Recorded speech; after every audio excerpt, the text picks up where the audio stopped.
வணக்கம். நீங்கள் இணைந்திருப்பது சமூகத்தின் மதிய நேர பிரதான செய்திகளோடு இணைந்து கொள்ளும் நான் டாரின் புஷ்பராஜா. விரிவான செய்திகளுக்குள் செல்வதற்கு முன்னதாக முதலில் தலைப்புச் செய்திகள். முப்படைகளுக்கான ஆட்சேர்ப்பு எண்ணிக்கை குறைப்பு, தேசிய பாதுகாப்பில் தாக்கம் செலுத்துவதாக குழப்பங்களை ஏற்படுத்த வேண்டாம், அரசு எச்சரிக்கை. தயாராகிறது மகிந்தவின் வாழ்க்கை வரலாற்று படம். யாழ் போதனா வைத்தியசாலைகளின் வேலைநிறுத்த போராட்டம் இடைநிறுத்தம். தமிழ் மக்களை ஏமாற்றுகிறது அனுர அரசு, குற்றம் சாட்டிய ஜோசப் ஸ்டாலின். குட்டி தேர்தலில் கொழும்பில் களமிறங்கும் தமிழரசு கட்சி. உள்ளூராட்சி மன்ற தேர்தல் அரசுக்கு சவால் மிக்கது, கைவிடவுள்ள அரசு ஊழியர்கள், ரோஹித்த சுட்டிக்காட்டு. போலீசாருக்கு வழங்கப்பட்ட நவீன சாதனங்கள், வேகமாக வாகனம் செலுத்துவோர் இனி தப்ப முடியாது.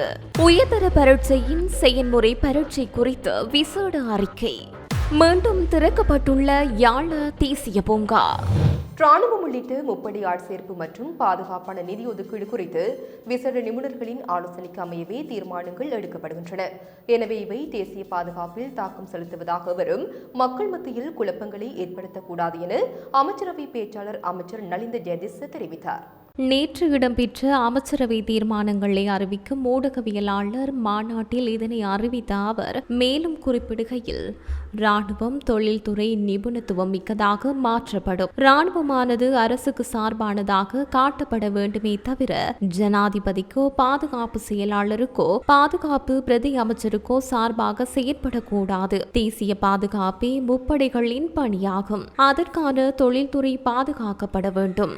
சிவில் யுத்தம் நிலவிய போது ராணுவத்திற்கான ஆட்சேர்ப்புக்கான எண்ணிக்கை தற்போதைய நிலவரத்தின் அடிப்படையில் மீளாய்வு செய்யப்பட வேண்டும். அதற்கமைய 5 ஆண்டுகளுக்கான திட்டமிடல்களையே ஜனாதிபதி முன்வைத்துள்ளார். அதற்கமைய தொழில்நுட்ப ரீதியிலான காரணிகளை அடிப்படையாக கொண்டே பாதுகாப்பு அமைச்சுக்கான நிதி ஒதுக்கப்பட்டுள்ளது. மறுபுறம் இந்து சமுத்திரத்தின் பாதுகாப்பு தொடர்பான கரிசனையும் இதில் உள்ளடங்கும். எனவே பாதுகாப்பு அமைச்சுக்கான நிதி ஒதுக்கீடு தொடர்பில் எவரும் கலவரமடைய தேவையில்லை. ஏதேனும் ஒரு பிரதேசத்தில் ராணுவ முகாம் நீக்கப்படும் போது அல்லது போலீசாருக்கு இடமாற்றம் வழங்கப்படும் போது தேசிய பாதுகாப்புக்கு அச்சுறுத்தல் ஏற்பட்டுள்ளதாக கூறிக்கொண்டு ஊடகவியலாளர் மாநாடுகளை நடத்துவதற்கென குழு ஒன்று உள்ளது.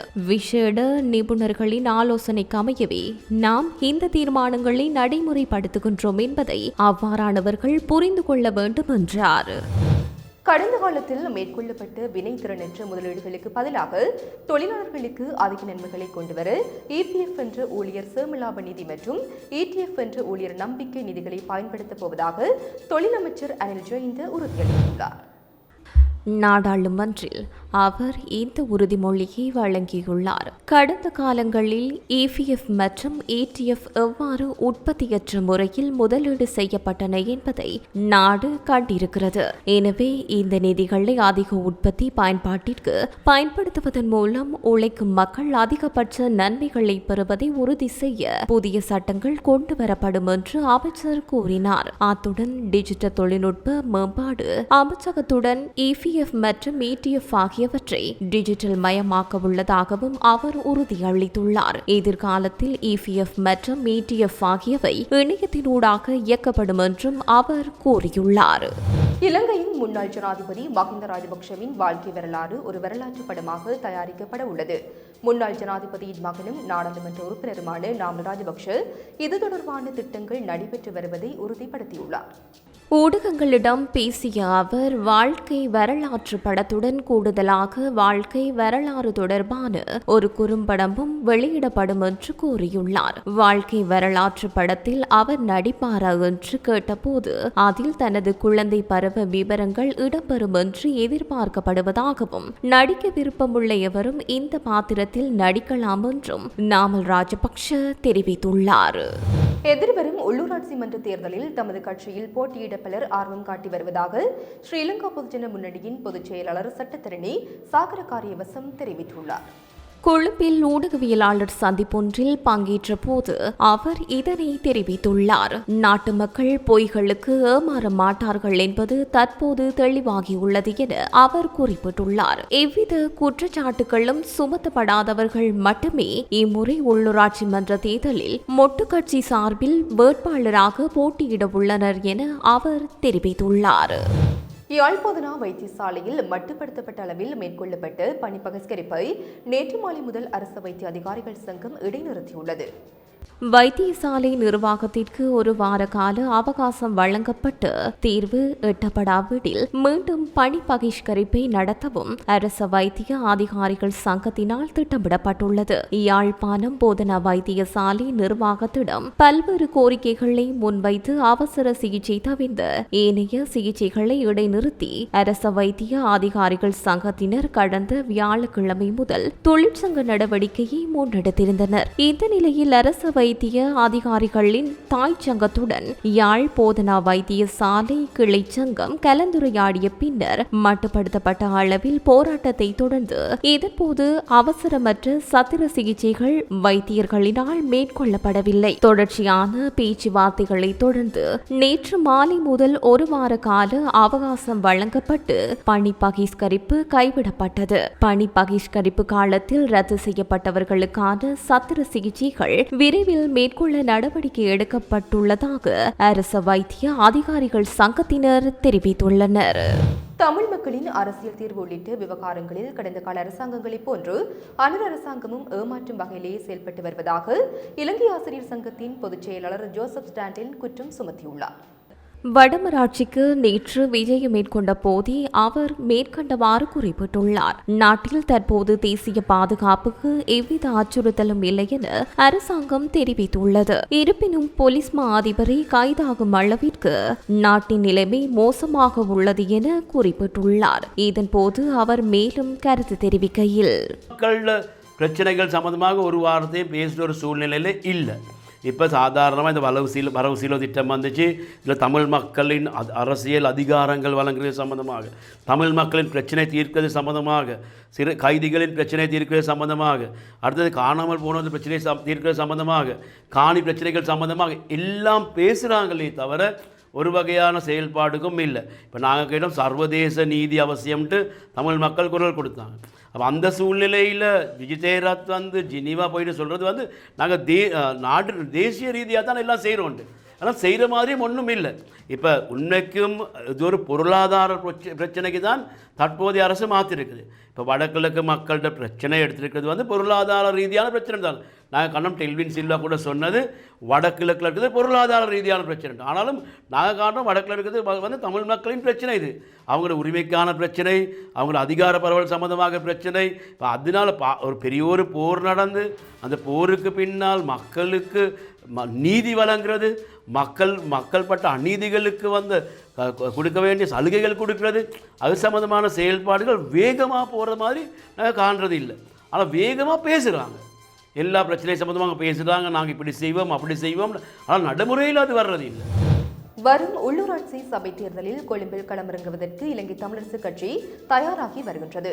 இதற்கமைய கொழும்பில் போட்டியிட விரும்பும் வேட்பாளர்களிடமிருந்து விண்ணப்பங்கள் கோரப்பட்டுள்ளன என்று இலங்கை தமிழரசு கட்சியின் பதில் பொதுச் செயலாளர் ஜனாதிபதி சட்டத்தரணி M.A. சுமந்திரன் தெரிவித்துள்ளார். கொழும்பில் நடைபெற்ற ஊடகவியலாளர் சந்திப்பில் அவர் மேலும் தெரிவிக்கையில், உள்ளூராட்சி சபை தேர்தலின் போது கொழும்பு வாழ் தமிழ் மக்களை பிரதிநிதித்துவப்படுத்தும் வகையில் இலங்கை தமிழரசு கட்சி கொழும்பு மாநகர சபையில் ஆசனங்களை கைப்பற்றுவது தொடர்பில் கட்டம் கட்டமாக ஆலோசனை நடைபெறவுள்ளது. இதுகுறித்து கட்சியின் மத்திய செயற்குழுவின் தீர்மானம் மேற்கொள்ளப்பட்டிருப்பதாக இலங்கை தமிழரசு கட்சியின் கொழும்பு கிளை தலைவர் சட்டத்தரணி சி. ரத்னவடிவேல் சுட்டிக்காட்டினார். அதற்கமைய முதற்கட்டமாக எதிர்வரும் உள்ளூராட்சி சபை தேர்தலில் போட்டியிடுவதற்கான வேட்பாளர்களை தெரிவு செய்யும் பொருட்டு கட்சியின் செயற்பாட்டாளர்களிடமிருந்து விண்ணப்பங்கள் கோரப்படுகின்றன. இது குறித்து கருத்து வெளியிட்டிருக்கும் கட்சியின் பதில் பொதுச் செயலாளர் M.A. சுமந்திரன், தற்போது நாட்டில் தோற்றம் பெற்றிருக்கும் அரசியல் கலாச்சாரத்திற்கு ஈடு கொடுக்கும் விதமாக கொழும்பு வாழ் தமிழ் மக்களால் நீண்ட காலமாக முன்வைக்கப்பட்டு வரும் கோரிக்கை கோரிக்கைகளுக்கு செயல் வடிவம் கொடுக்கும் வகையிலும் கட்சியினால் இந்த தீர்மானம் மேற்கொள்ளப்பட்டிருப்பதாகவும் தெரிவித்துள்ளார். அரசு சேவையாளர்களின் சம்பளத்தை அதிகரித்துள்ளோம் என்று அரசாங்கம் குறிப்பிடுகின்றது. ஆனால் சம்பளம் அதிகரிக்கப்படவில்லை, இருந்ததும் இல்லாமல் போய்விட்டது என்று அரசு சேவையாளர்கள் குறிப்பிடுகின்றார்கள் என புதிய ஜனநாயக முன்னணியின் பாராளுமன்ற உறுப்பினர் ரோஹித் அபேகுணவர்தன தெரிவித்துள்ளார். பாராளுமன்றத்தில் நேற்று உரையாற்றுகையில் அவர் மேற்கண்டவாறு குறிப்பிட்டார். உள்ளூராட்சி மன்ற தேர்தலுக்கான வேட்புமனு தாக்கல் மார்ச் 17 முதல் 20 வரையில் ஏற்றுக்கொள்ளப்படும் என்று தேர்தல்கள் ஆணைக்குழு அறிவித்துள்ளது. இருப்பினும் வாக்கெடுப்பு திகதி அறிவிக்கப்படவில்லை. வேட்புமனு தாக்கல் நிறைவு பெறும் தினத்தன்று வாக்கெடுப்பு திகதியை அறிவிப்பதாக குறிப்பிடப்பட்டுள்ளது. ஆகவே தாமதப்படுத்த வேண்டிய அவசியம் கிடையாது. விரிவாக திகதியை அறிவியுங்கள். இடம்பெறவுள்ள உள்ளூராட்சி மன்ற தேர்தல் அரசாங்கத்தின் மீதான மக்களின் நிலைப்பாட்டை உறுதியாக வெளிப்படுத்தும். தேசிய மக்கள் சக்தி இடம்பெற்று முடித்த ஜனாதிபதி மற்றும் பொது தேர்தலில் அமோக வெற்றி பெற்று ஆட்சி அமைத்துள்ளது. ஆகவே இந்த தேர்தல் அரசாங்கத்துக்கு மிகவும் முக்கியமானது. அரசாங்கத்தின் குறை நிறைகளை நாங்கள் சுட்டிக்காட்டுகின்றோம். பேசுவதை குறைத்துவிட்டு செயல்பாடுகள் என்று அரசாங்கத்திடம் அன்புடன் கேட்டுக்கொள்கின்றேன். அரசு சேவையாளர்களின் சம்பளத்தை அதிகரித்துள்ளோம் என்று அரசாங்கம் குறிப்பிடுகிறது. ஆனால் சம்பளம் அதிகரிக்கப்படவில்லை, இருந்ததும் இல்லாமல் போய்விட்டது என்று அரசு சேவையாளர்கள் குறிப்பிடுகின்றார்கள். யார் குறிப்பிடுவது உண்மை? புத்தாண்டுக்கு முன்னர் உண்மையை தெரிந்து கொள்ள முடியும். அரசாங்கம் குறிப்பிடுவதை போன்று சம்பளம் அதிகரிக்கப்பட்டிருந்தால் உள்ளூராட்சி மன்ற தேர்தலில் அரசு சேவையாளர்களுக்கு ஆதரவாக வாக்களிப்பார்கள். பொய்யுரைத்திருந்தால் அரசாங்கத்திற்கு எதிராக வாக்களிப்பார்கள். ஆகவே இடம்பெறவுள்ள தேர்தல் அரசாங்கத்திற்கு தீர்மானமிக்கது என்றார். போக்குவரத்து விபத்துக்களை குறைக்கும் நோக்கில் அமெரிக்காவில் தயாரிக்கப்பட்டு நவீன தொழில்நுட்பத்துடன் கூடிய ஸ்பீட் கன் சாதனங்கள் இலங்கை போலீசாருக்கு வழங்கப்பட்டுள்ளன. இரவில் மிகவும் திறம்பட பயன்படுத்தக்கூடிய இந்த சாதனம் 1 கிலோமீட்டர் மற்றும் 200 மீட்டர் தொலைவில் கூட ஒரு வாகனத்தை கண்டுபிடிக்கும் திறன் கொண்டது என்று போலீஸ் தரப்பு தெரிவித்துள்ளது. இந்த முறை மூலம் பதிவு செய்யப்பட்ட காணொளியை நீதிமன்றத்தில் ஆதாரமாக சமர்ப்பிக்கவும் முடியும் என்று தெரிவிக்கப்பட்டுள்ளது. இதன் மூலம் வாகனம் ஓட்டப்பட்ட வேகம், ஓட்டுநர் புகைப்படம், வாகனம் ஓட்டியவரின் உரிம தகடு எண் உள்ளிட்ட பல தகவல்களை பெற முடியும் என்று போலீசார் கூறியுள்ளனர். கல்வி பொது தராதர உயர்தர பரீட்சையின் செயல்முறை பரீட்சை குறித்து பரீட்சை திணைக்களம் விசேட அறிக்கை ஒன்றை வெளியிட்டுள்ளது. இதன்படி உயிரியல் தொழில்நுட்பவியல் பாடத்துடன் தொடர்புடைய செயல்முறை பரீட்சை எதிர்வரும் மார்ச் மாதம் 8 முதல் மார்ச் மாதம் 10 வரை நடைபெறவுள்ளதாக அறிவித்துள்ளது. நாடு முழுவதும் உள்ள 75 செயல்முறை பரீட்சை மத்திய நிலையங்களில் குறித்த செயல்முறை பரீட்சை இடம்பெறவுள்ளதாக அதில் குறிப்பிடப்பட்டுள்ளது. இதேவேளை பரீட்சை விண்ணப்பதாரிகளுக்காக உதவி வகுப்புகளை நடத்துவது, ஒழுங்கமைப்பது மற்றும் வகுப்புகளை நடத்துவதை முற்றிலும் தடை செய்ய வேண்டிய காலங்கள் குறித்து அந்த அறிக்கையில் தெரிவிக்கப்பட்டுள்ளது. அதன்படி எதிர்வரும் 7 நள்ளிரவு 12 மணி முதல் எதிர்வரும் 10 வரை செயல்முறை பரீட்சை முழுமையாக முடிவடையும் வரை உதவி வகுப்புகளை நடத்துவது தடை செய்யப்பட்டுள்ளது. ஜாழ தேசிய பூங்காவில் சுற்றுலா பயணிகளுக்கு தற்காலிகமாக மூடப்பட்டுள்ள குறிப்பிட்ட எண்ணிக்கையிலான சாலைகளை இன்று முதல் மீண்டும் திறக்க நடவடிக்கை எடுக்கப்படும் என்று வனவிலங்கு பாதுகாப்புத்துறை தெரிவித்துள்ளது. இன்று பிற்பகல் 2 மணி முதல் சுற்றுலா பயணிகளுக்கு சாலைகள் மீண்டும் திறக்கப்படும் என்று செய்தி தொடர்பாளர் ஒருவர் தெரிவித்துள்ளார். கடந்த சில நாட்களாக பெய்த கனமழையால் யாழ தேசிய பூங்காவின் சாலை அமைப்பிற்கு ஏற்படும் சேதத்தை குறைப்பதற்கும் அதன் மூலம் அதன் சுற்றுச்சூழல் அமைப்பில் ஏற்படும் பாதிப்பை குறைப்பதற்கும் மார்ச் 1 முதல் யாழ தேசிய பூங்காவை தற்காலிகமாக மூட நடவடிக்கை எடுக்கப்பட்டது. இருப்பினும் மழை காரணமாக கடந்து செல்ல முடியாத சாலைகள் சுற்றுலா பயணிகளுக்கு தொடர்ந்து மூடப்படும். இன்று காலை யாழ தேசிய பூங்காவில் பெய்யும் மழையை பொறுத்து இந்த நிலைமை மாற்றக்கூடும் என்று வனவிலங்கு பாதுகாப்புத்துறை தெரிவித்துள்ளது.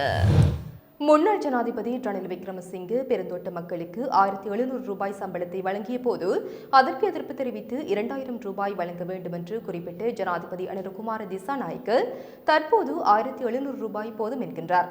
ஆகவே பெருந்தோட்ட மக்களின் சம்பள விவகாரத்தில் அரசாங்கத்தின் உண்மைத்தன்மை என்னவென்பதை தெளிவாக குறிப்பிட வேண்டும் என ஸ்ரீலங்கா பொதுஜன பெரமுனவின் பாராளுமன்ற உறுப்பினர் நாமல் ராஜபக்ஷ தெரிவித்தார்.